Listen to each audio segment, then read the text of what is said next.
That's like my question. Yeah. Like, why would you? Apparently, like apparently Carl wrote deadpanned on Fox and goes, Yep.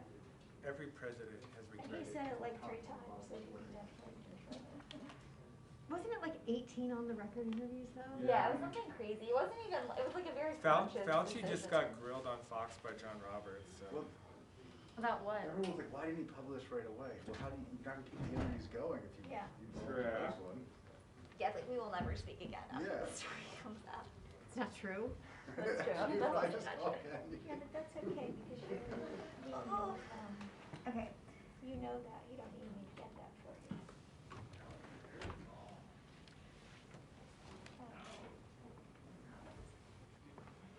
you. Well, I can also go back and ask. I've got his,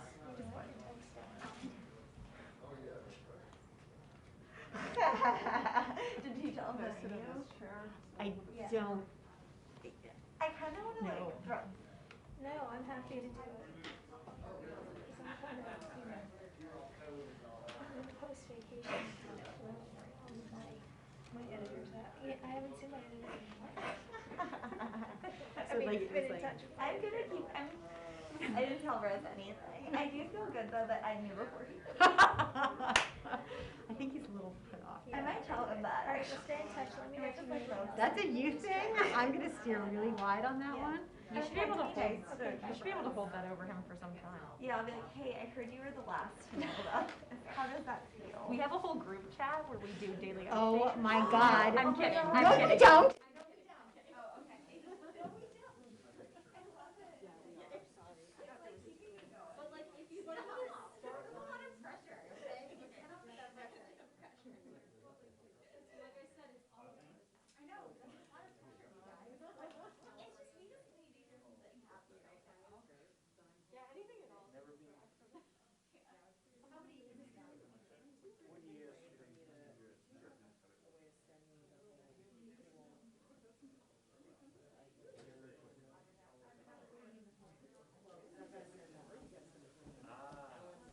Mic check, 1, 2, 3.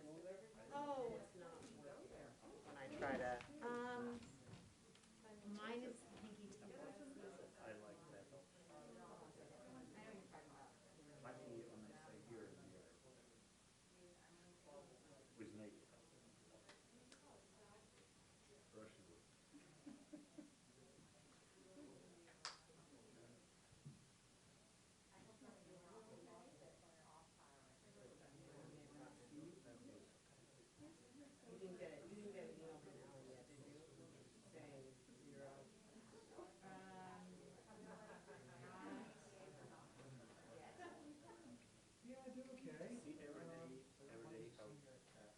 See every day how shrink my savings account. That's not the color.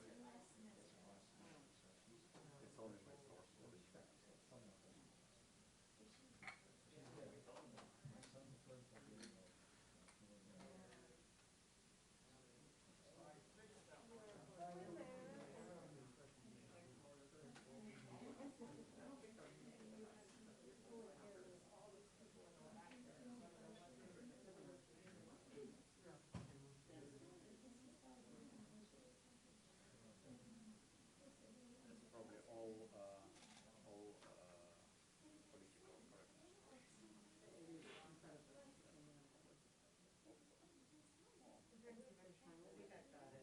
correctness.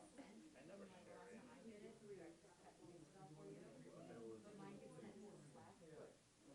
But right. Who's our four? We only have 3 going on. We can only have 3. Oh, Kevin's here. Yep, so, Kevin's blending so well that I have no idea. you're not used to see him. I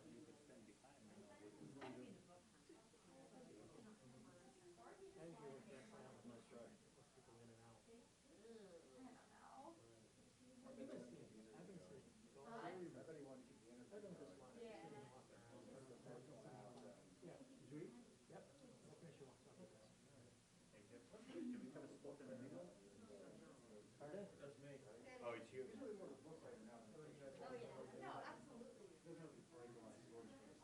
So we'll go this way, you go to the. Oh, it's clockwise or 1 minute on the way up? Kevin will go clockwise. Okay.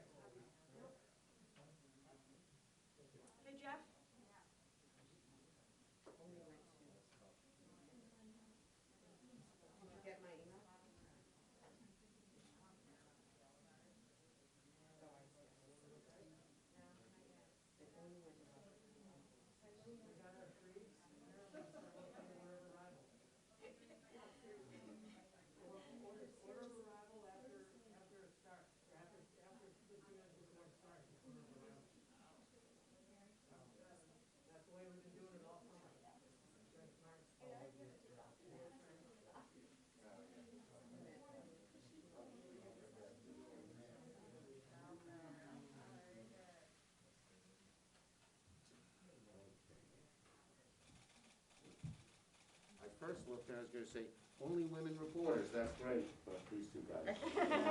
But look who's in the front. True that. True that.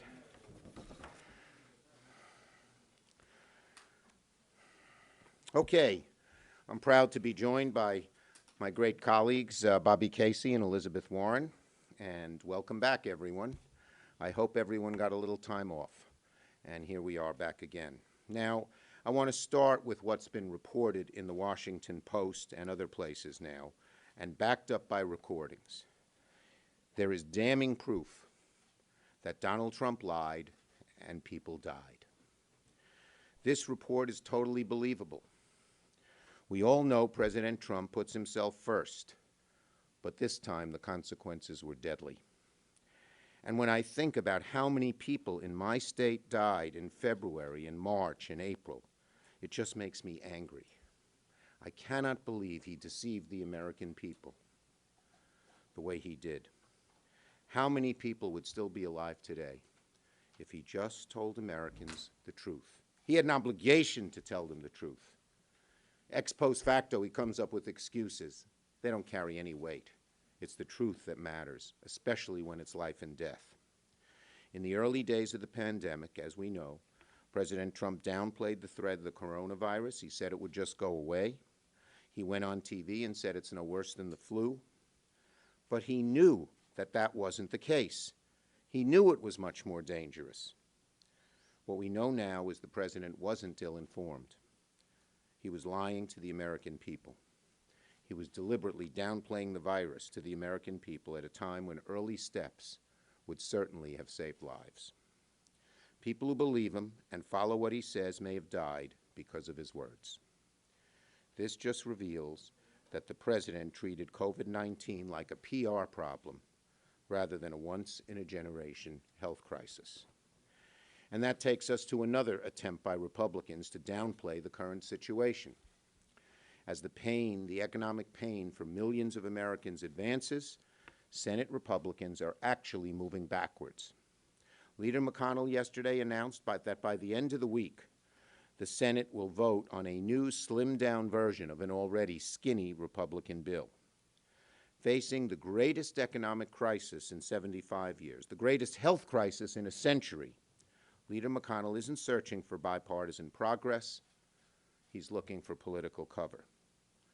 What we have now is a stripped-down bill cobbled together not as a serious legislative response, but as a check-the-box vote for vulnerable Republicans so they can pretend like they did something. It's not going to work. People want real results, not political games. And when these senators go home and say, well, I voted for something, they're not producing. They're not producing. Leader McConnell at his press conference said, ask the Democrats what they object to in his bill. How about the corporate immunity plan, which he's known for months we would object to? That's a poison pill, which shows you that he doesn't want the bill to pass. How about the new Betsy DeVos school choice plan, which funnels money into private schools while cutting money from public schools? That's a poison pill. We object to it, Leader McConnell. Take it out of your bill. You can't, because he couldn't get the votes of the far right who didn't want to spend any money, and this is the way he tried to get them to vote for the bill. Clearly, Leader McConnell is not interested in passing a bill, not interested in helping the American people who are in pain, just scoring political points. He seems to be the secretary of cynicism. This is one of the most cynical ploys I've seen because people are dying, people are losing their jobs, people are losing their small businesses. Well, McConnell's ploy won't work because he's not producing any real results, just doing what he seems most comfortable doing, which is playing political games. So now, instead of improving their offer to get bipartisan support, Senate Republicans have made it stingier and even less appropriate to the looming crisis. No money to support state and local governments. Red states and blue states are begging for help. No money to make sure hungry kids and families have food to eat. No money for rental assistance to help families struggle to stay in their homes. No funds to expand broadband for kids who need to get to go to school now. No money, not enough money to help schools reopen safely. And the money they do have forces kids back into classrooms that may not be safe. It is impossible to look at this GOP proposal and not wonder, do our Republican friends see the damage in America? Or are they still trying to fool the American people by calling up a harshly partisan proposal bipartisan? The truth is, if you wanted to draft a bill that was certain to fail, McConnell's proposal is it. One of the most cynical moves I've ever seen in the midst of a huge crisis. While the Republican plan leaves many behind, we're going to keep fighting for a comprehensive plan that meets the needs of all those who have been hurt by COVID. If passed as prologue, once the Republicans see they can't intimidate us into voting for a wildly insufficient bill, they may come to the table and do what needs to be done, as they did in COVID 2, 3, and 3.5.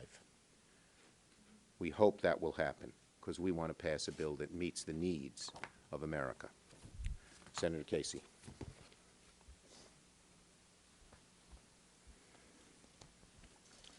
I'm honored to be joined today by Senator Schumer, Senator Warren, to talk about this bill. I think if I had to summarize the bill, and there are lots of ways to do that, of course, but this Republican bill leaves out so many. It leaves families, working families, it leaves children, and it leaves frontline workers behind. It does virtually nothing for any of those Americans. It provides immunity, broad, almost total immunity for corporations, but it does nothing to protect workers. As Senator Schumer outlined, the list of what is not in this bill is a lot longer than what's in the bill. Just to give you 4 examples: no additional money for state and local government, despite a consensus, a broad bipartisan consensus outside of the U.S. Senate for that kind of support.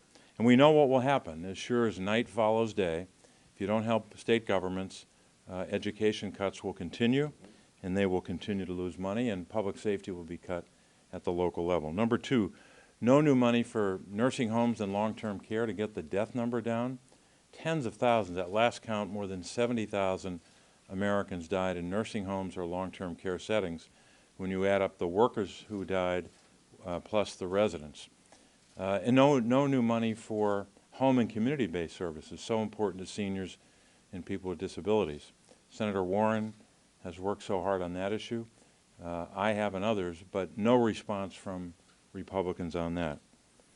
Number 4, no additional support for matching dollars for Medicaid, so-called FMAP, at a time when states really need those dollars because they got a hole in their budget that was blown through their budget because of COVID-19. And no help for Medicaid more broadly. Since the second bill we did, the Families First bill, way back in the early part of March. And 4th, and just by way of example, no new money for SNAP, Supplemental Nutrition Assistance Program. But I think probably better than I, maybe the Center on Budget and Policy Priorities can sum up at least 2 issues with real data. Here's a report they issued last night at 8:25 p.m.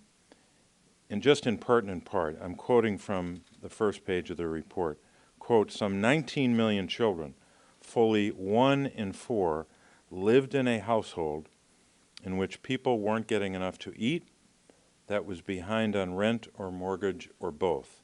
19 million children. And then you go to page 4 of the report, and they talk about the impact that I mentioned before about state and local government support and the impact on education. Quoting here again from Center on Budget and Policy Priorities, quote, states and localities have started making cuts. Indeed, they've cut 1.1 million jobs between February and August, about 60% of them in K through 12 and higher education. So the cutting by state and local governments in the education sector has already started, 1.1 million jobs. And that's just the beginning. We don't know what will happen in the next few months, and certainly we don't know what will happen in 2021.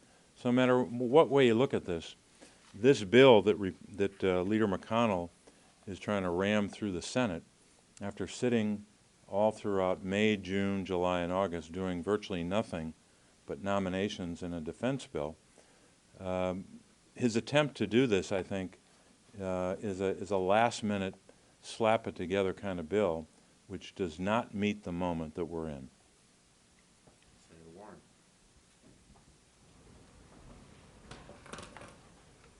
Thank you very much for having me here today, Leader Schumer, and thank you. It's always good to be here. With Senator Casey, we partner up on a lot of stuff, and it's nice to be in this fight alongside you. The American people are facing twin threats, threats to our health and threats to our economy. Right now, nearly 200,000 people have died from coronavirus, and more than 10% of workers in the United States are unemployed. What is Mitch McConnell's response to this? For more than 3 months, he has ignored the proposal that the Republicans, that the Democrats passed through the House and have offered here in the Senate, and finally has come up with a bill that he intends to bring to the floor. And what's in that bill? Well, what matters most is what's not in that bill. There's not a single penny to help tenants, people who are being moved out of their homes from evictions at a time when we are in the middle of a pandemic. There is no help to feed hungry families. There is no help for state and local government. State and local government that's trying to support our schools, that's trying to support public safety, that's trying to support public health. There's not enough help for schools that are trying to find a way to reopen safely. There is not enough help for safe elections. We're bearing down on November 3rd. There is no help for worker safety, for people who are being forced into working conditions that put themselves and their families at risk. But this bill has two features that the Republicans want to push.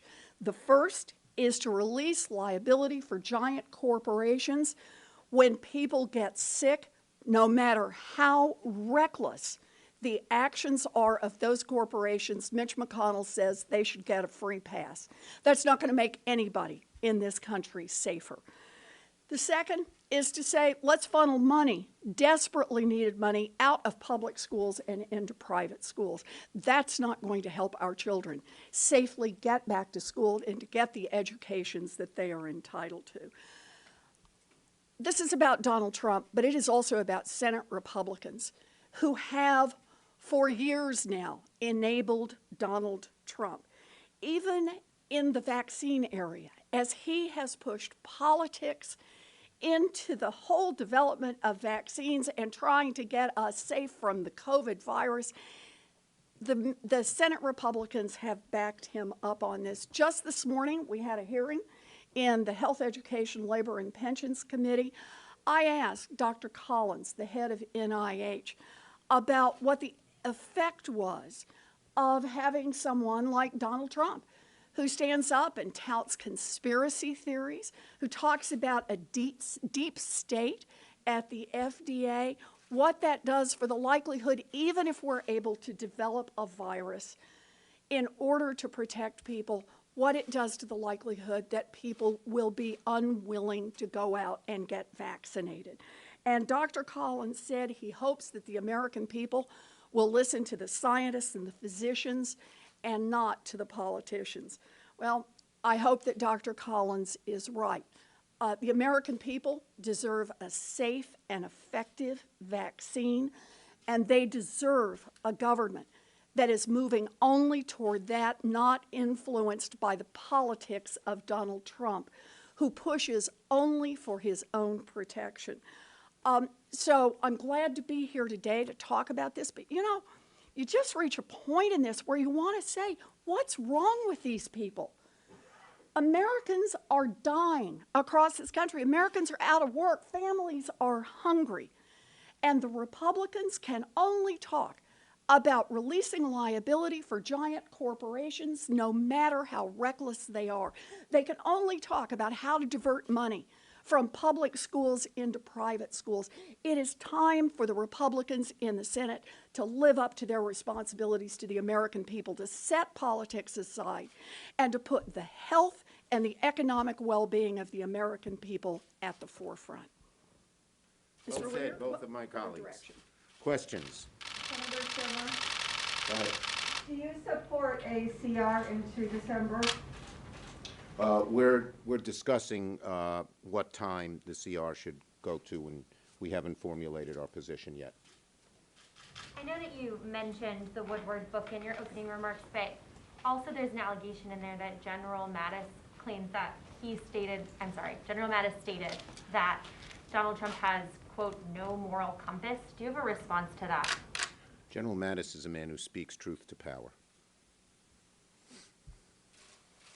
I know sometimes in the Senate, there's like, one side will do a bill and put something up, and then the other side does it, and there's a lot of back and forth until you kind of get to the end, and then everybody comes together. Do you think, with the time that you have left before you all do end of September, that you all leave for the election, that you all are gone from this place, that a deal will come together for emergency funding on COVID, and if not, an actual deal that actually makes both sides happy and unhappy because they gave? Is the perfect the enemy of the good here? No, the Republicans are the enemy of the good. The bottom line is very simple. We already agreed to go down $1 trillion. We were at 3.4. That number did not come about by plucking it out of the air. We talked to school administrators. We talked to hospitals. We talked to people who feed hungry kids. We talked to people who are in housing experts and came up with a number that met the needs of the American people. We didn't want to go down to 2.4. But in effort to compromise, we will. And they keep moving backward. So, Deal. Is no deal better than any deal? well, though? here is the view. First of all, this deal has poison pills. Anyone who thinks McConnell's interested in getting a bill by putting this on the floor doesn't really know what's going on around here, plain and simple. But second, what happened in COVID-2 and COVID-3 and COVID-3.5, McConnell tried the same bullying tactics. If Democrats don't do this, there'll be no bill. There was a COVID-2. There was a COVID-3, 75% written by us. There was a COVID-3.5, which added in all the needs for smaller businesses. I believe there's a real chance Republicans are under pressure from the public, from their own governors, from their own nonprofits, from their own restaurants, that they will be forced to do something. The reason they came to the table now is because they were forced by the public, but they can't because of their divisions come together. The 20 Republicans who say they're for no funding had to be bought off with poison pills and with a low number that doesn't meet the needs of the people. But if we defeat it, there's a decent chance they will come back to the table and we'll get a much better bill. That's what we're hoping for. But not a bill that doesn't meet the needs of the American people, doesn't come close, number one, and number two, has poison pills that they know darn well the Democrats aren't going to accept. Senator Schumer, to follow up on that, after tomorrow, do you and the Speaker intend to restart negotiations directly with Secretary Mnuchin? Well, you can see that Trump is, they're moving up a little bit. They're getting closer to our 2.2. They started at 1, then they went to 1.3 yesterday. I don't know how real it is because Meadows wasn't involved. Mnuchin said 1.5. If they come back and meet us in the middle, we'll be eager to talk to them.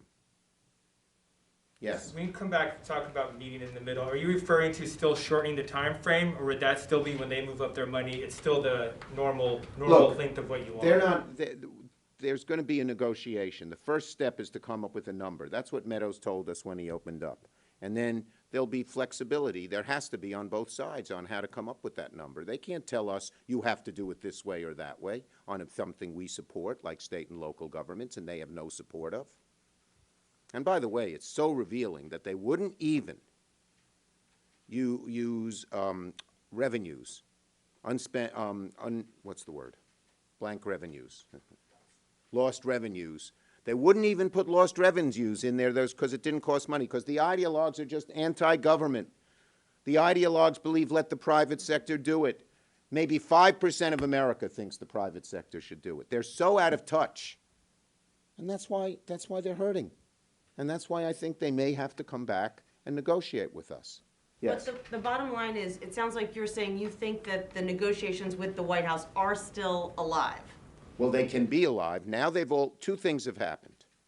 Number one, the Republicans had to come up with some kind of proposal. They had to come to the table. They didn't just sit there and say do nothing, even though they have such divisions and there's such divisiveness. And second, Donald Trump is learning that he will not be able to get attention away from COVID with his appeals to violence, his appeals to disunity, his appeals to nastiness. It's not working. So they may, yes, be forced to come back to the table because COVID is the major issue that's facing the American people. Last one. Senator Warren, you released a report today that prescription drugs have slowed by as much as a third this summer. Do you blame that solely on Mr. DeJoy, or are there other causes at play? So this is a study, the study you're referring to is one that I did with Senator Casey. And what we focused on were people who are getting their prescriptions by mail. And we just asked the principal providers in this country what's happening. And they have said that since DeJoy came in, that the delivery times for prescription drugs have dropped measurably. And the consequence of this is both a threat to the health of people who rely on receiving their drugs by mail. It makes it harder for them to stay in compliance, and that it's driving up costs for the providers because they've had to resend prescriptions, had to send prescriptions by express mail, and ultimately those costs will likely be passed on to either the patients or to the federal government. DeJoy is the one who is responsible for the changes in the post office. Now, let's be clear.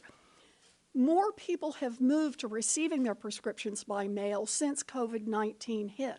And that, quite reasonably, would have put some stress on the post office. But the response to that should be to put more resources in so that the post office could maintain on-time deliveries. Instead, DeJoy's position was to cut resources, cut the mechanisms by which the mail is delivered on time. He's gone in exactly the opposite direction.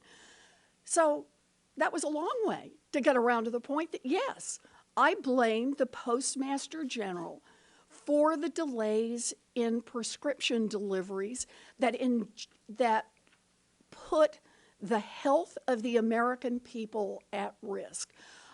Once again, I call on the Board of Governors to reverse what he has done, to step up and do their jobs.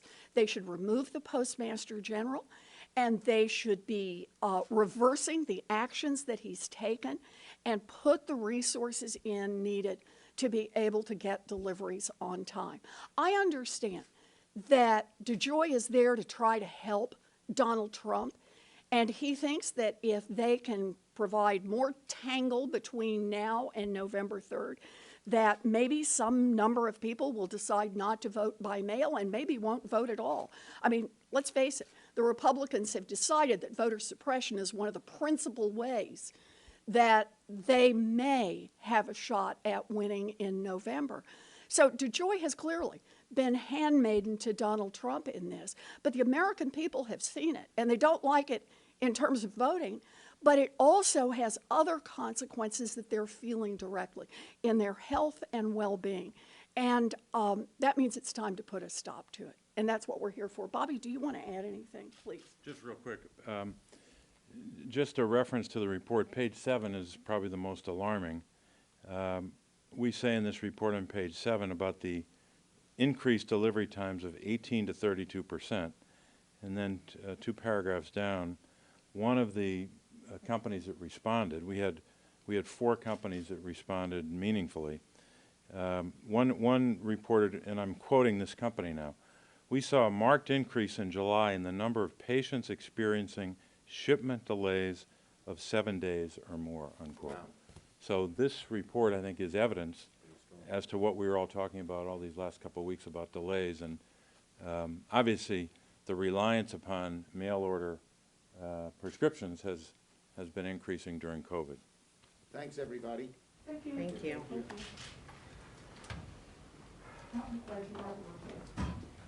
Very good report. It is. Oh